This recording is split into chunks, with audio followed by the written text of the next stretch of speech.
Hi, hun. We're on top of the mountain today. It's an amazing view all the way around. I'll take some pictures here. I'll pick it up and show you what it looks like with the camera here in a minute. And I wish you could be here and have hiked this with me today. And I just want to let you know I miss you terribly, and I wish you were here with me.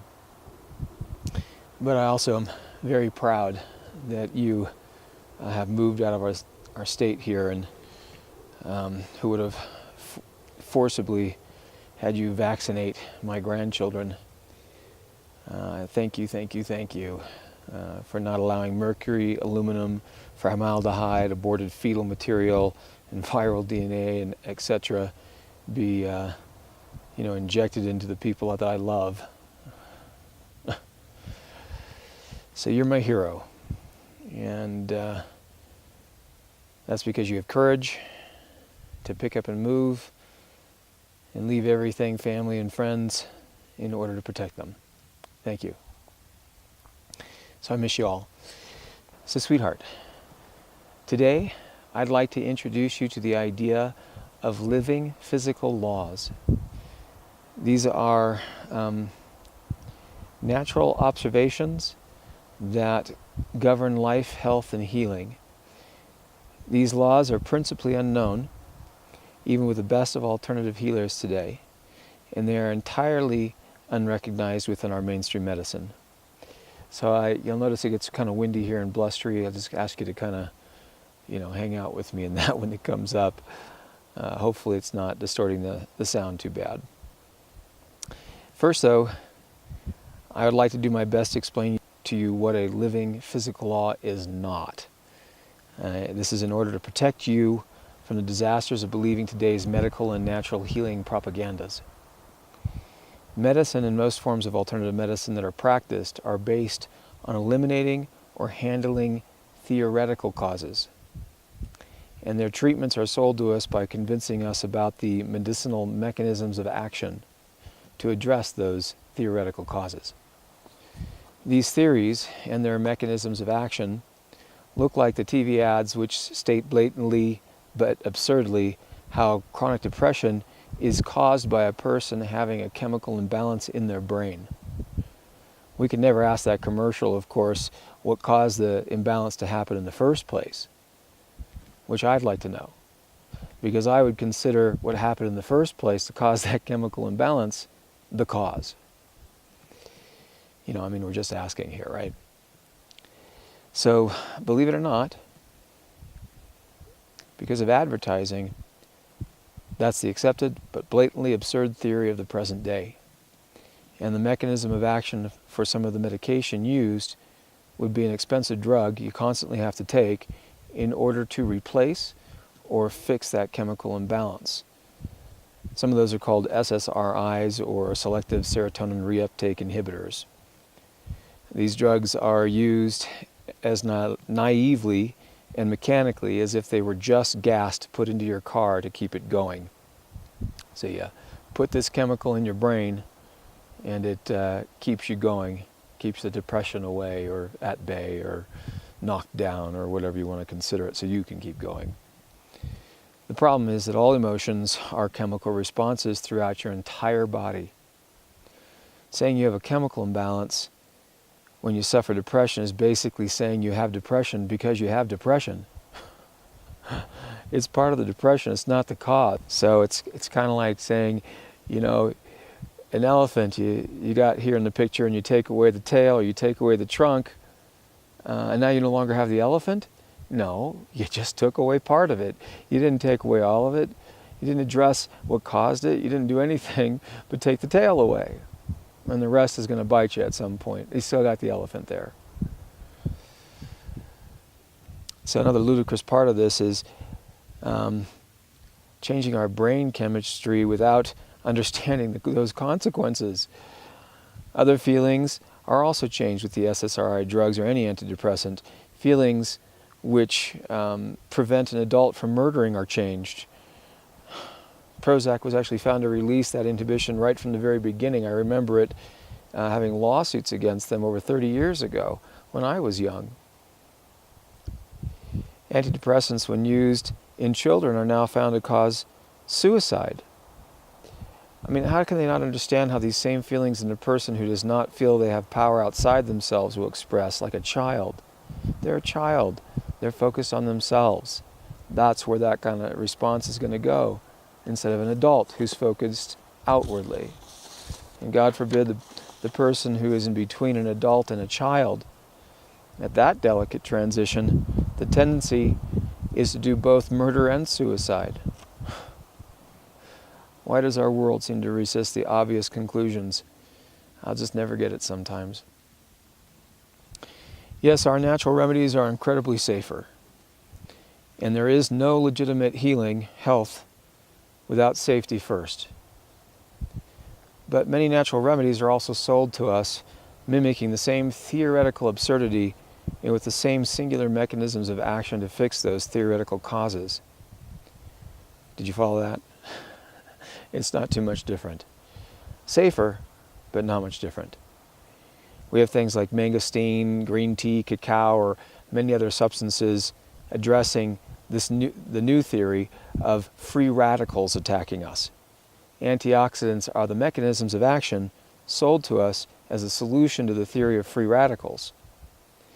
I won't go into this theory because you can easily research this fad on the internet. Before this theory, it used to be toxicity, and we would use drainage therapy to push out and remove the toxicity. The old and new theories, really no different. They both require a constant solution to be purchased in order to handle the theoretical cause. It is all story, and everyone will jump in on these stories when they're popular in order to sell a product. Give you an example.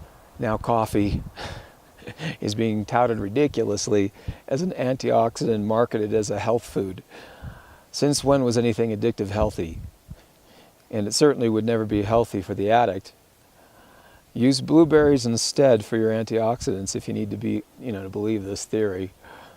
Because blueberries don't addict you, keep you up at night, cause depression, raise estrogen in your body, cause tumors and cysts, etc., etc.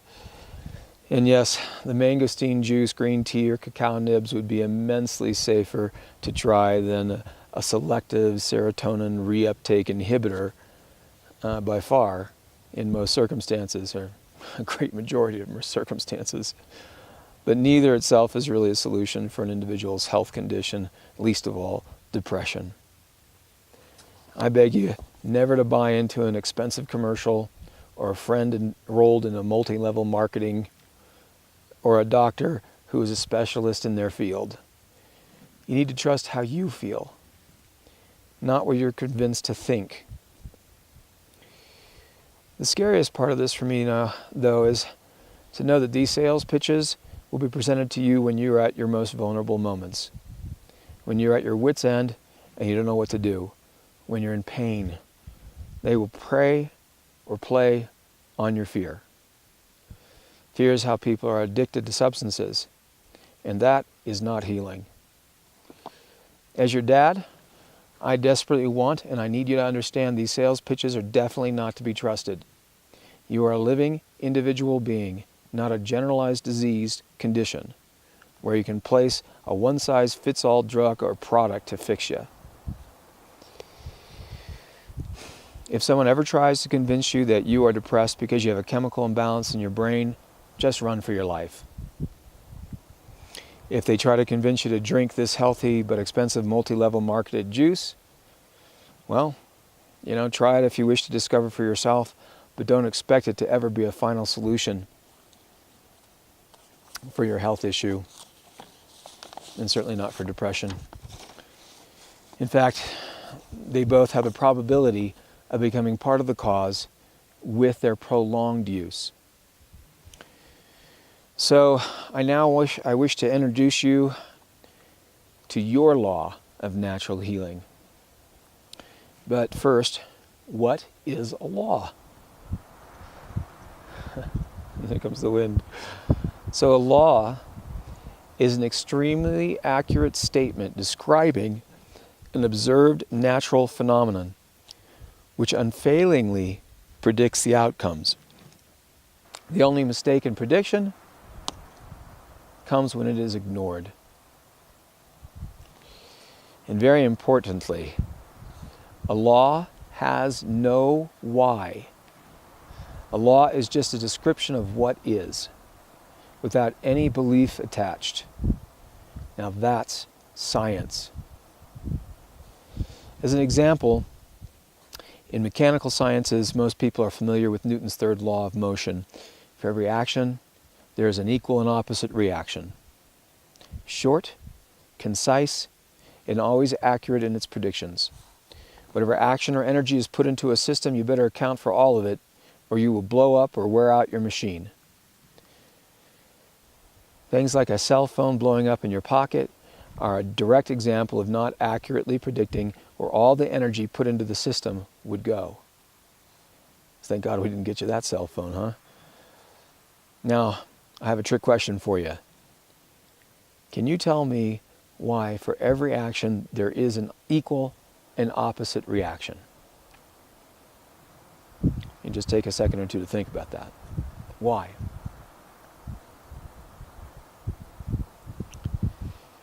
Well, the truth is there isn't one. It just is.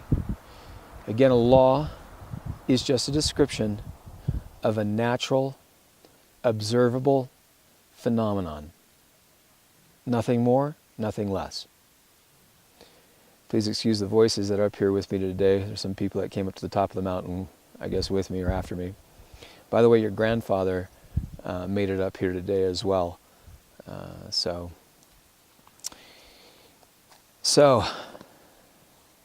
observable phenomenon, where you can never answer the why, are the truths that we can rely upon. They just describe what is and predict accurately without anyone's belief attached. That is a science. Yet to sell things, we convince people how there is always a why, and you need this particular mechanism of action to fix it. It seems as humans, we have a very difficult time just accepting what is without forcing our beliefs upon them. It seems we have lost the ability to trust our experience of feelings. We seem to have learned to trust a mechanism theory and not our own experience. So my experience, my feelings, tell me it is because we have separated ourselves from nature. So I set these videos in nature for you. Places that I love, places I feel. So here's what I consider to be an observable, natural phenomenon worthy of being considered a living, physical law, not to be ignored. Now, the unusual part about this is that in health, history, science, whatever, I think this has only been done once before.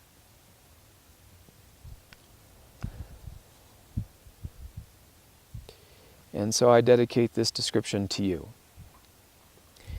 If people really understood this and allowed it into their lives, and especially our health care, this world would never be the same.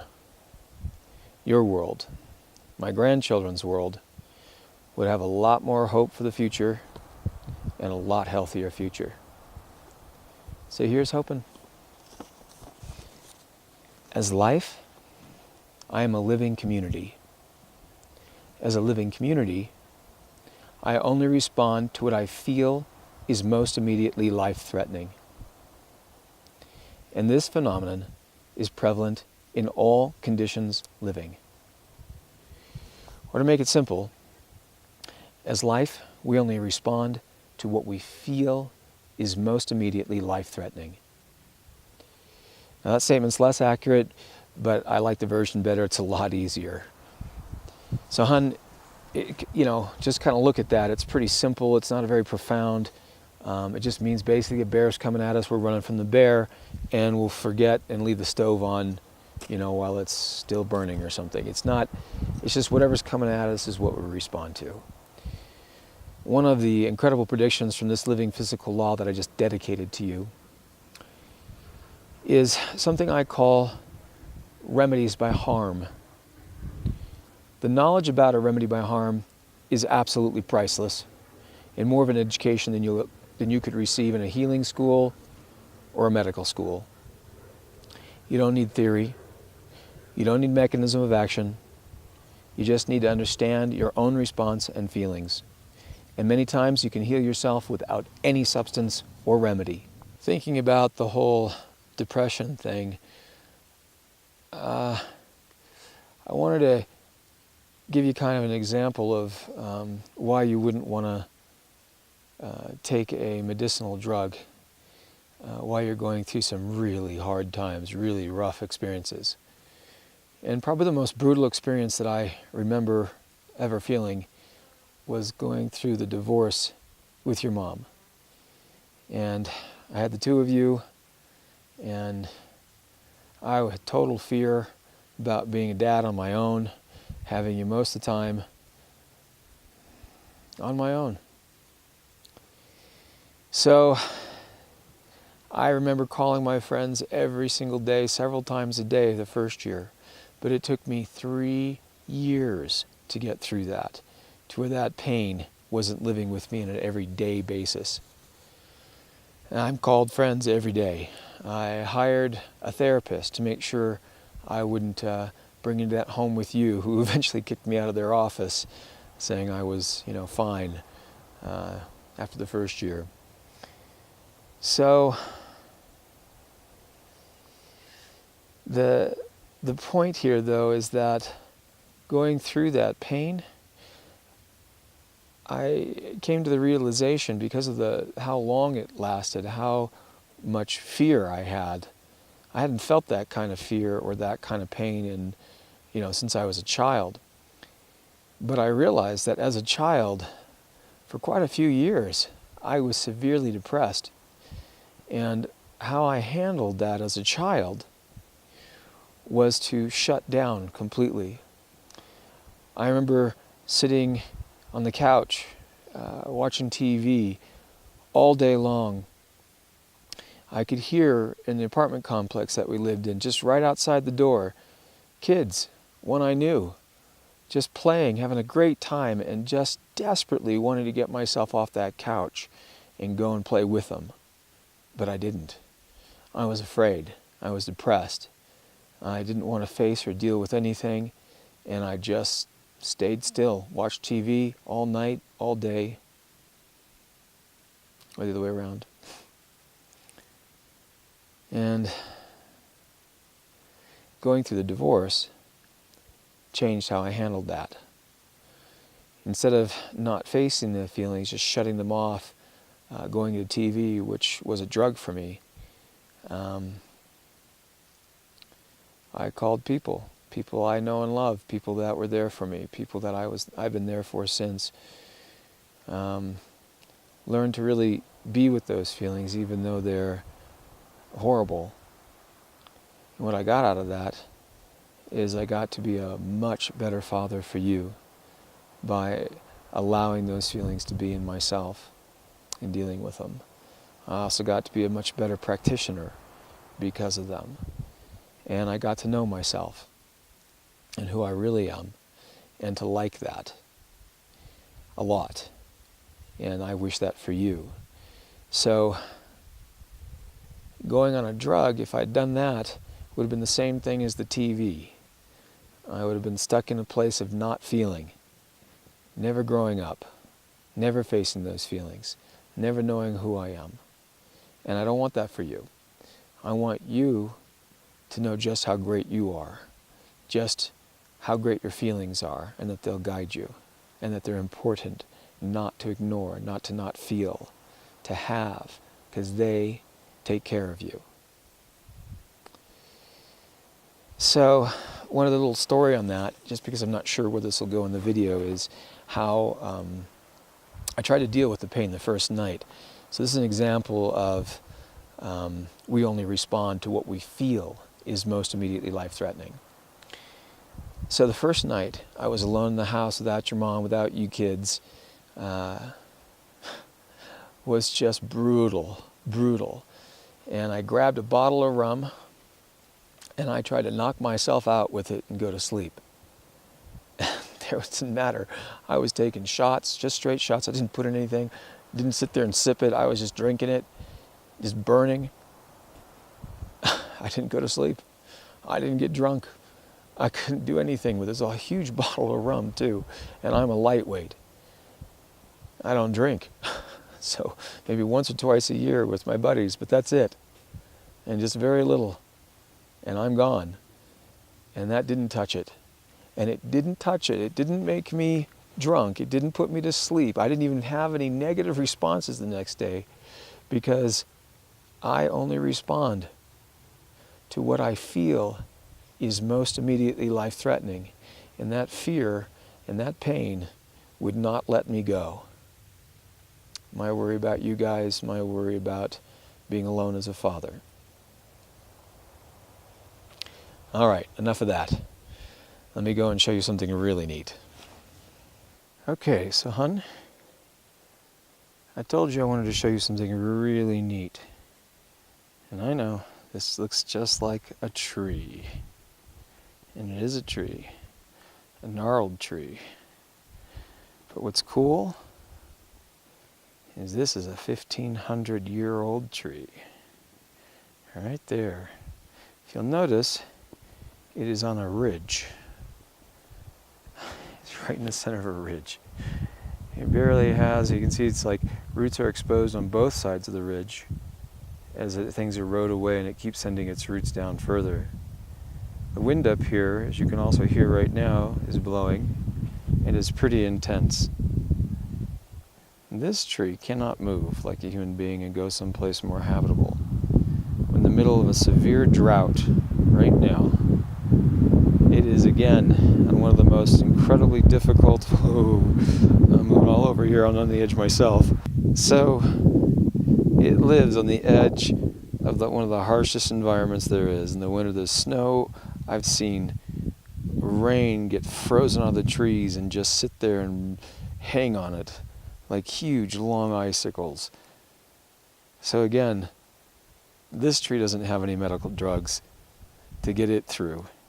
It doesn't have anything to rely on like a TV and not feel. It feels everything, and it just responds to what it feels is most immediately life-threatening. And for it, that has been for 1,500 years. So I love you, and I will work on your next video for you. Of course, after I hike down the 4 miles of this beautiful but brutal mountain.